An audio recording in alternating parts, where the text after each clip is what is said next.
Welcome to It's All Your Fault on True Story FM, the one and only podcast dedicated to helping you identify and deal with the most damaging relationships, those with people with high conflict personalities. I'm Megan Hunter, and I'm here with my co-host, Bill Eddy. Hi, everybody. We are the co-founders of the High Conflict Institute in San Diego, California. In today's episode, we are going to talk about emotions and whether they are contagious or not. What do you think? But before we dive in, we have a few quick reminders. First, we'd really love to hear from you. Have you dealt with a high conflict situation or been blamed, experienced violence or abuse from an HCP?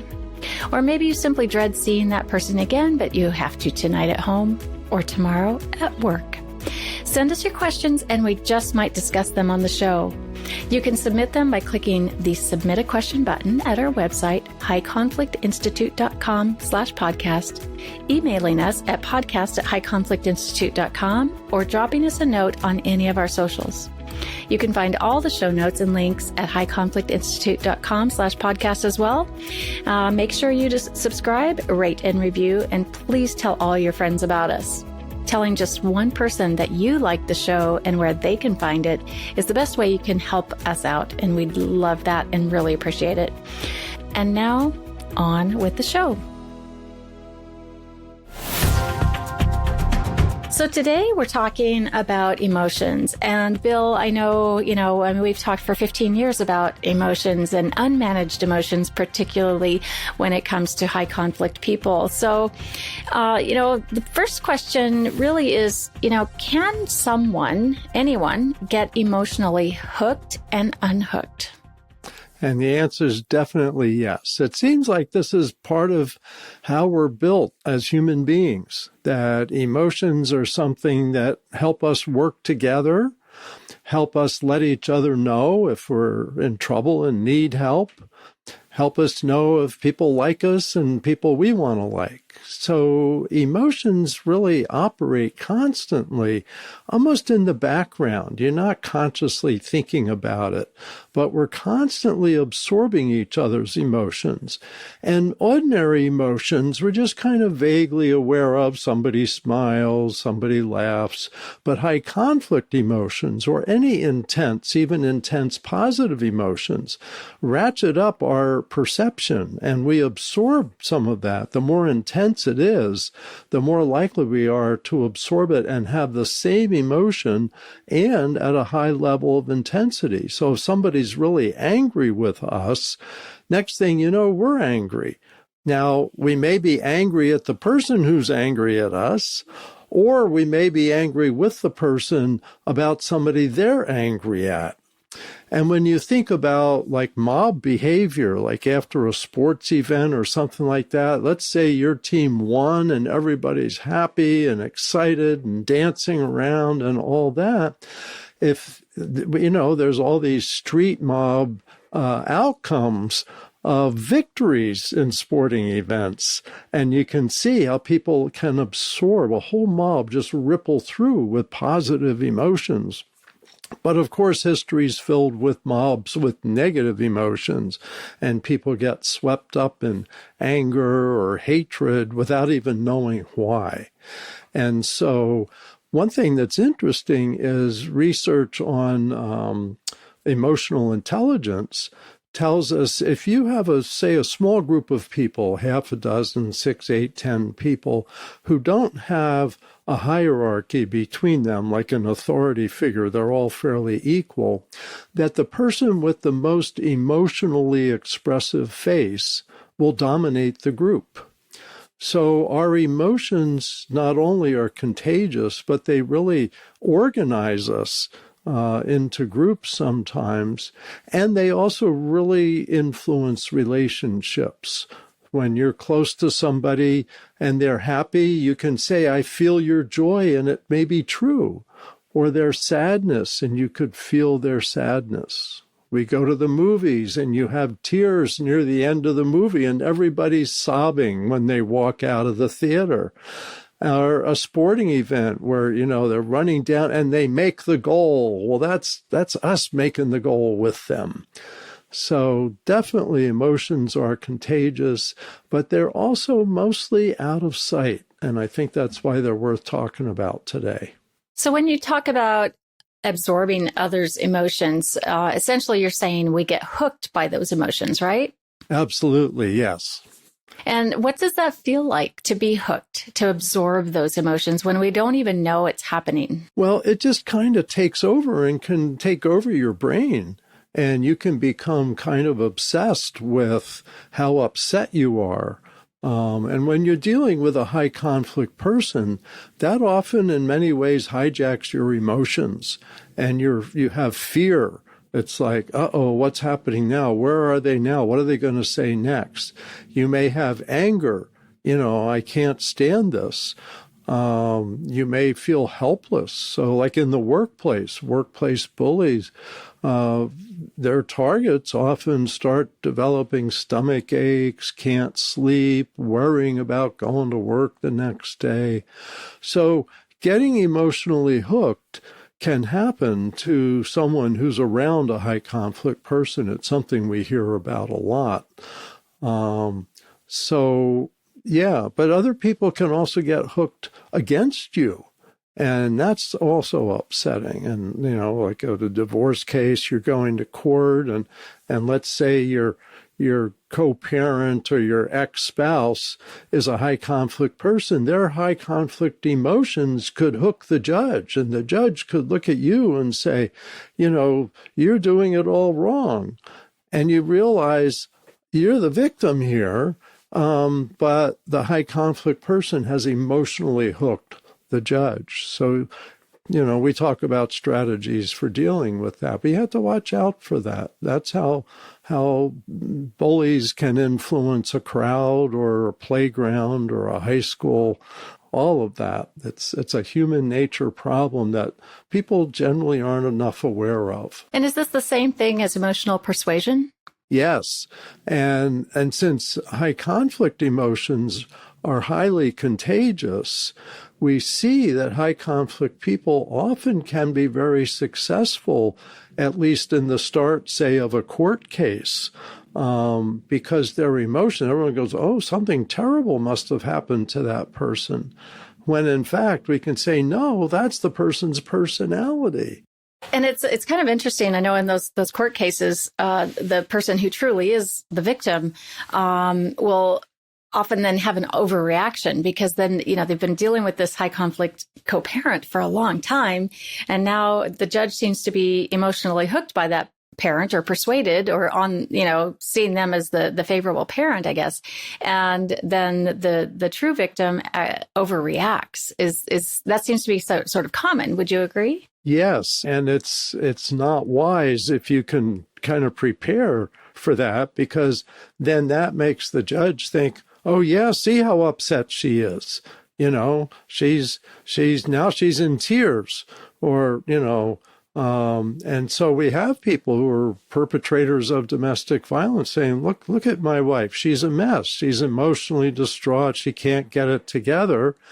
And when the judge agrees, that the person who's really the victim or survivor of this looks like how they've been defined by the perpetrator. And so it's a dilemma if people don't recognize it. And that's part of what we teach judges, to understand, what you see may be the opposite of what's going on out of your sight. And you have to consider the possibility that it's the reverse of what's being told to you.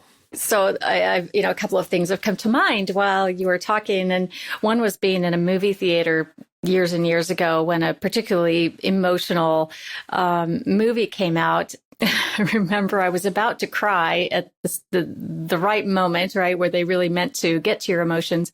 But when I paused for a second, I heard everyone else in the movie theater sniffling, and it kind of interrupted my own emotion. But I realized, of course, they're emotional from the movie, but maybe there was emotion contagion going around as well. It was just a moment I never forgot, because just everyone sniffling. And then the other one, I recall being in a meeting once, and there were probably about 8 or 9 people around a round table. It was a group that were meeting to do a study together. And one person got very upset at one point. I found it fascinating that everyone at the table immediately changed. You could tell something in the room had changed, even though there wasn't a big upset. But the emotion that was coming out, there was a negative look on the face, kind of angry. The tone of voice of the person changed a little bit. And you saw everyone either freeze or shift in their seat. And a couple leaned forward. And we were all hooked emotionally. And in the moment, I observed everyone and saw that the conflict avoiders, they just sort of froze, or, they couldn't even move, right? They just wanted to be anywhere but there. Sort of the more aggressive conflict people that like to argue or explain, and kind of prove a point maybe, were eager to sort of lean forward and argue with this person. And then you had people that just kind of shifted around, and they were probably the conflict avoiders as well. But I talked to all of them later, and because I thought I'd really like to understand what they were feeling in that moment. And what I found is that their feelings, their emotional feelings, were so strong in that moment that they projected those feelings onto everyone else. For example, a conflict avoider would say, everyone at the table just wanted to flee. Everyone wanted to get out of there. Well, that wasn't true. That was how that person was experiencing the emotion, and they're being hooked to it. And they just projected that on everyone else. So does that sort of make sense? Is that what was happening there, Bill? Absolutely. And I think it's so good. You're giving a really good example of being sensitive to emotional contagion, being aware of it, being able to see it happening, which I wish more people would do and know, because they often jump to conclusions like you're describing. Everybody wanted to get out of there, whereas it may have been they wanted to get out of there, like you said. And that shows we all do really have different personalities and different ways we handle emotions. And we assume that everybody has the same emotions and handles them the same way. And that makes for a lot of mistakes in communication, especially with strangers, people you don't really know, people from different cultures, ethnic backgrounds. There's a lot of confusion and misunderstanding because we have these automatic, unconscious responses to others' emotions. And if we're not able to kind of check with ourselves, and that's something we talk about a lot, that with us and High Conflict Institute, is checking yourself. Don't assume, check things out, especially when emotions are flying high. Right. So how does this work in our brains? Well, it's interesting. There's at least 3 things that I've learned about that seem really important contributors to emotional contagion. One, of course, is the amygdala in our brain, and we all have that. We actually have an amygdala in each hemisphere of the brain. And the amygdala is kind of like the alarm, the smoke alarm, that says, danger, danger, stop everything and run, or stop everything and fight. And so the amygdala is always looking in the background and for danger, and is much more sensitive to angry faces and fearful faces. And especially the right hemisphere amygdala is faces that show fear and anger grab the amygdala's attention. Faces that show irritation, jealousy, stuff like that don't grab the attention as much. Because for survival, it's fear and anger, and that's what you really want to know about. If somebody's really looking afraid, you want to know why, because maybe you need to be afraid and get out of there too. So there's the amygdala. There's also mirror neurons. And this was a more recent discovery that in our brains, we really mirror the behavior we're seeing other people do as if to get us ready to do the same behavior. And we may identify with that behavior, like that we're having the same reactions to it. And they think that's a lot of like what empathy is. When someone says, I feel your joy, they may actually be feeling some of your joy. Their facial expression may take on a similar expression. And your face can actually influence how you feel. When they say, put on a happy face, it actually does help you feel a tad happier. So there's mirror neurons. And then the one that's fascinating to me about high conflict people especially is a smaller corpus callosum, which is the bridge between the hemispheres in the brain. And repeatedly abused children, for example, grow up with a damaged and smaller corpus callosum, which means they're less able to handle the emotions that operate more in the right hemisphere with logical problem solving, which happens more in the left hemisphere.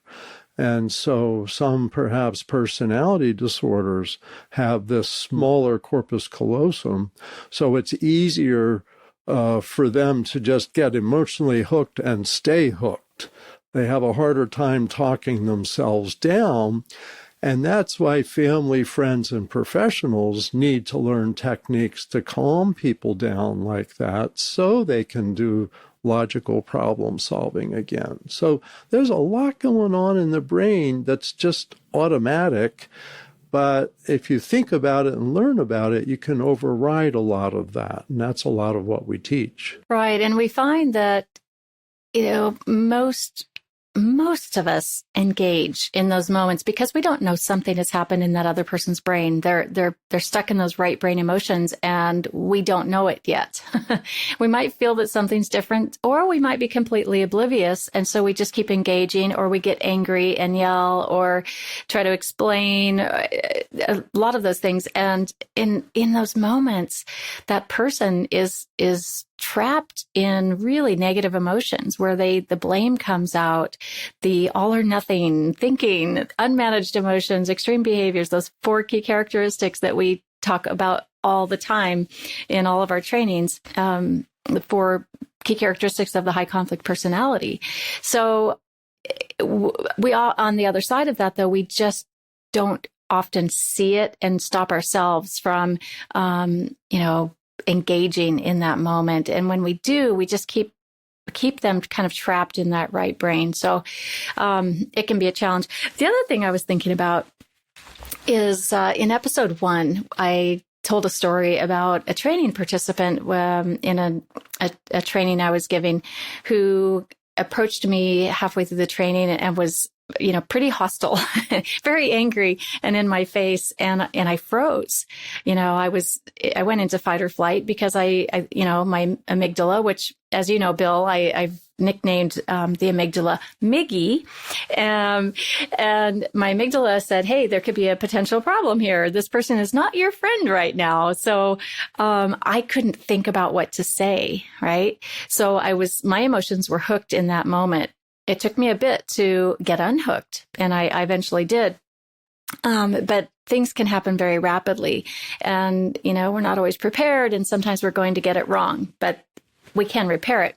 But the second part of this that is, a few days later, I was on a safari, and, we were in an exposed, completely open Jeep, my husband and I, and we were, within 10 feet or so of 9 lions who were killing 2 Cape buffalo for 45 minutes. It was the most dangerous moments of my life, most dangerous 45 minutes of my life. And I, stopped to assess my emotions at one point because I'm kind of nerdy that way. And I thought, why, in that training, when that person approached me and was really in my face, did I freeze? But here I'm not. And maybe there are other psychological processes in place, but I really do believe the amygdala is very sensitive, right? And really doing a job for us to protect us when it hears a tone of voice that it seems unfriendly, or sees that angry face or hand movements that look like they could harm us. And it serves to protect us. So I just found that really interesting, that I was not in fight or flight in the most dangerous situation of my life. But a few days earlier, I was in fight or flight when I really wasn't in danger, but my amygdala said, you're potentially in danger. Yeah, that's a really fascinating example, and also a good example of why we need to be able to make decisions not just based on our amygdala, because we may miss a real dangerous situation and we may react to one that isn't really dangerous. So that's why we've got a brain that's got more than the amygdala in it. Right. Right. And I loved what you said about mirror neurons. That's just a really fascinating field. And there are some people that are just, we want to be around because we feel happier around them. And I think we feel safer around them. They just have a naturally happy face and just naturally calm emotions. And one of those is my husband. And, there's a joke in our family that he's the special creature. People want to be around him because he's just pleasant and calm. And he must not activate anyone's amygdala. Let me add to that. With COVID, we've missed having that. You get to have him giving you smiles and good cheer and all of that, but we're so cut off that by missing that, it actually has influenced, I think, a degree of depression around the world because people aren't getting the happy face mirror neurons activated as much as in the past and hopefully in the near future. Absolutely. And that leads me to thinking about decisions. Can emotions lead us to make bad decisions? Absolutely. And I mean, the first one to think about, especially because we're in the family law business so much, is helping people get out of relationships that they probably shouldn't have gotten into in the first place. And of course, the one that's the biggest problem in many ways is a domestic violence relationship with someone who was very charming. And people can manipulate your emotions, and they may do it on purpose, depending on their personality. If they have an antisocial personality, they may be doing it on purpose, or they may be doing it totally unaware. Say someone with a borderline personality who can be intensely loving, friendly, affectionate, and yet they're not able to manage their intense emotions. And the next thing you know, they're intensely angry. A lot of men who are engaged in domestic violence have borderline personality disorder or traits, and they really attach themselves, but they're so overreactive that they get violent, some of them. This is not all of them. Anything we say about personality disorders isn't everybody with that, but it does seem that that's a personality with emotion dysregulation. And so it can deceive people, and the person you're with may truly be excited and happy the first couple months they're with you, but then you see this other side that they can't manage as well. But this is true in the workplace, hiring decisions. Oh, I really like this person. Let's hire this person, and they turn out to be a disaster. Or you don't hire somebody and you hear they go on to be super successful in another organization and you kind of missed a wonderful opportunity. Where we put our money, people that get us to donate to them or to, do a project. I wrote in the first book, High Conflict People and Legal Disputes, about a former stockbroker, I guess, who conned people.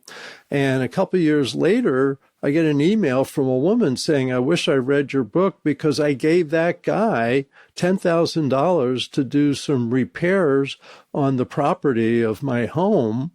And he never did any work. He just took off. Ouch. And so he's very good at getting people's money and then taking off, take the money and run. So, whether it's intentionally being conned or someone who's just emotional person who can't manage their emotions, all of these can lead to bad decisions. That's why we have a whole brain, not just an emotional brain, so we can really think through what's best to do.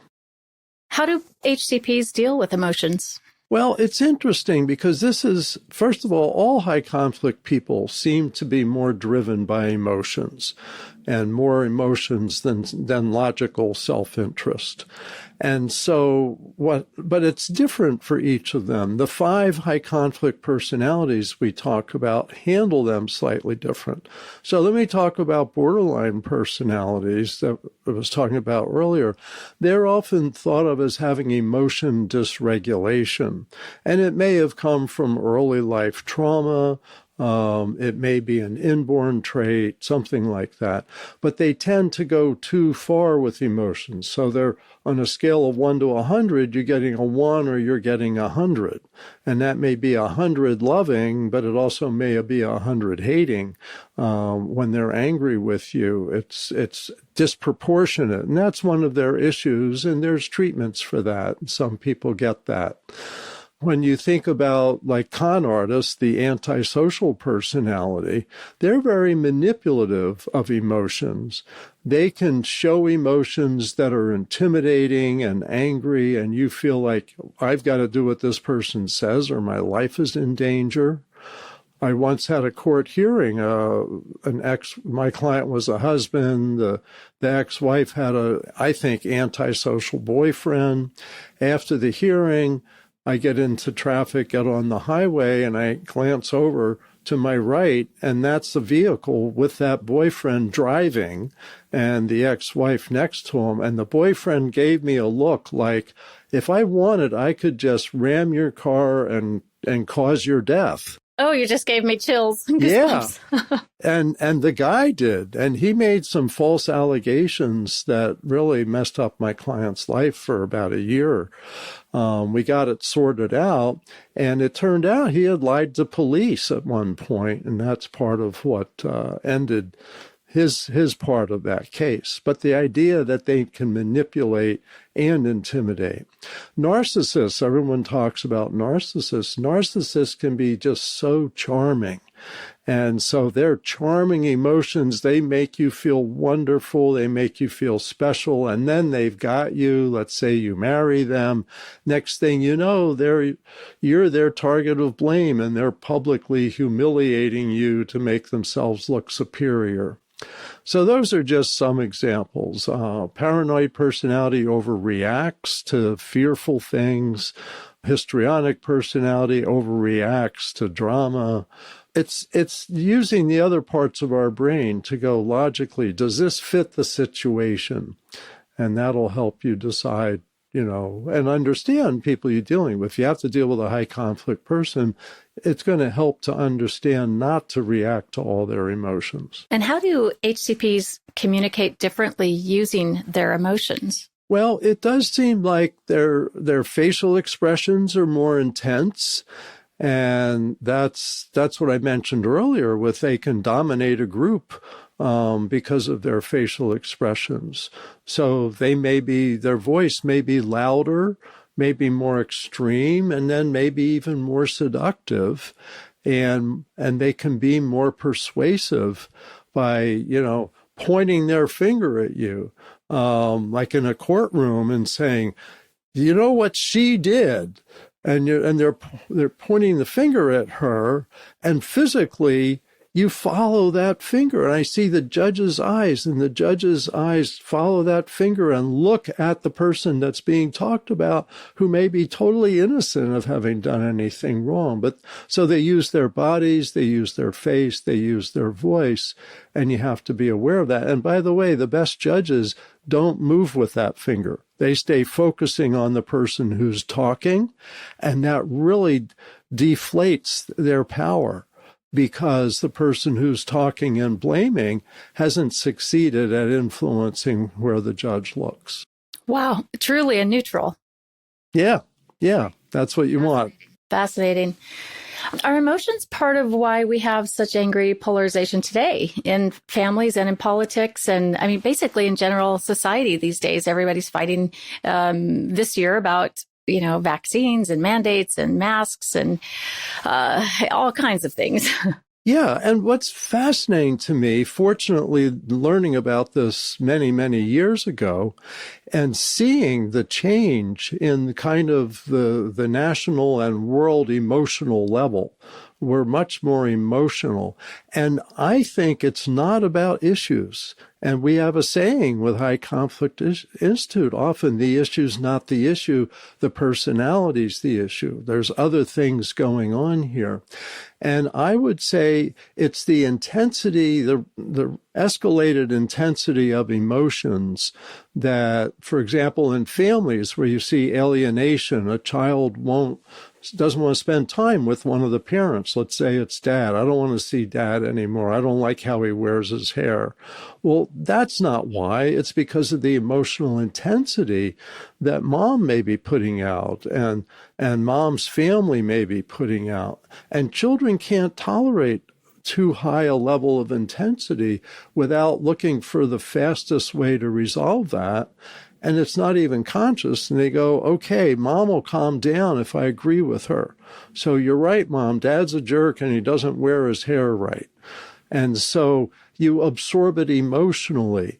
And it's interesting that family alienation like that, where people start hating each other in a divorce and sometimes in an intact family, you get people hating each other. It's because of the emotions and the repetition of the emotions. And interestingly, that's how they say prejudice develops, is that kids become prejudiced by 5 or 6 years old, not because they know cultural history, but because they see their parents' expressions and other adults' expressions. Let's say they're in an elevator holding their mother's hand and someone from a different ethnic group gets on and the mother tightens up and grabs the child's hand tighter. The child emotionally absorbs that's a dangerous person. And that's what we see in divorce alienation cases. A child absorbs now, dad's a dangerous person or mom's stupid at math, so I never want to see her again. That's all emotional transfer. And now we're seeing this in politics so much. I really think in many ways it's a media-driven polarization because media has the ability to repeat facial expressions, hand gestures, tone of voice, thousands and millions of times. And that's why I tell people, if you're feeling stressed by today's politics, turn off the news.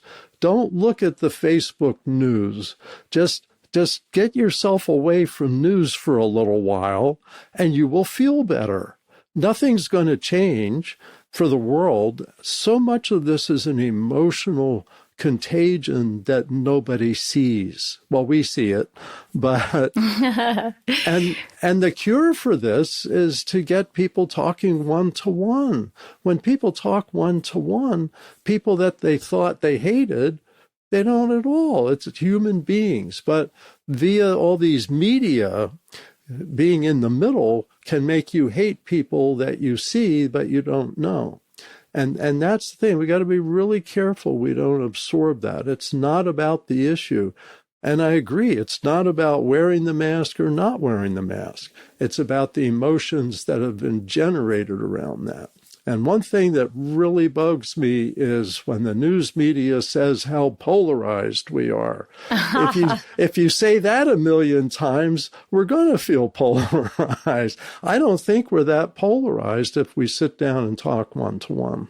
I agree. And, I can attest to taking a social media break. And I'm not a big social media person, but I got a Twitter account last year and I loved it. For me, it was, there's a lot of information and education, and it's almost like, having access to research that you would never find, just in ordinary reading, and getting a lot of different people's opinions. And I do value that and love it. But I did notice that I was absorbing, the intense emotions. So the original post might be okay, but it's just all the follow-up, everyone, responding to that or reacting and then just immediately attacking. And it's just what social media is. So I have taken a break now for a few months and I feel pretty good. There you go. Yeah. a little less stressed. So, and the last question here is, what can we do to calm down emotions? Well, I'm glad to say we have 2 techniques with High Conflict Institute that we teach and we just keep getting very positive feedback on. One of them is the BIF method we mentioned earlier in writing, how to respond to written hostility or emotional extremes by being brief, informative, friendly, and firm. And it's too detailed for us to talk about right now in any depth, but we've got that on other podcasts, books, and articles. The other is ear statements that show empathy, attention, and respect. And our book, Calming Upset People with Ear, really helps show how anybody in the middle of an upsetting conversation can really turn it around and saying things like, tell me more. I want to understand your point of view. Or I can see how frustrating this issue is for you. Or I have a lot of respect for the work you do or your commitment to solving this problem. And your tone of voice, hand gestures, facial expression by showing a desire to connect can just totally calm these conversations. And we find within 30 seconds, probably 90% of the time, the practice exercise that both you and I do and our other trainers do, people give us feedback within 30 seconds. They felt better because they felt the person was trying to connect with them. And that's what we need. We need more connection, less extreme emotions, and we need to understand in many cases the issue is not really the issue. And then once we recognize that, we have to adapt what we do. Yeah. And use an ear statement or use BIF. So, well, there you have it. Emotions are contagious, it turns out. And if you want to read more about that, we've put some articles about emotion contagion in the show notes, along with some links to some books and courses. And I'm sure we'll be talking a lot more in the future in different episodes about emotions.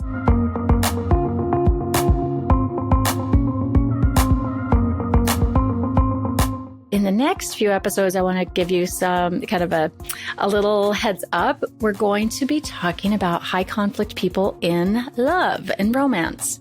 So we'll do 4 episodes on dating radar.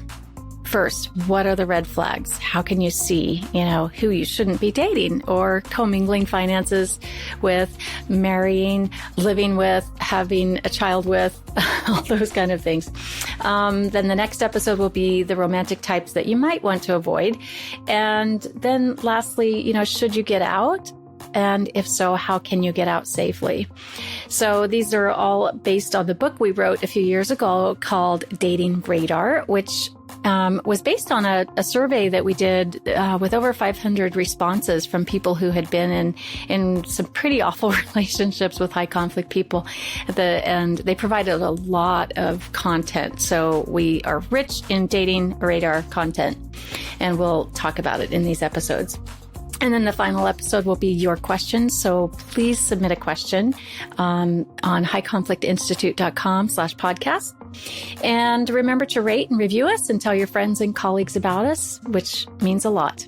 Thanks for listening, and we hope our words impact your life in a very positive way. And just don't forget to enjoy every day, think about emotions, and manage your own emotions, learn how to get unhooked, and most importantly, find the missing piece, PEACE. It's All Your Fault is a production of True Story FM. Engineering by Andy Nelson. Music by Wolf Samuels, John Coggins, and Ziv Moran. Find the show notes, and transcripts at truestory.fm or highconflictinstitute.com/podcast. If your podcast app allows ratings and reviews, please consider doing that for our show.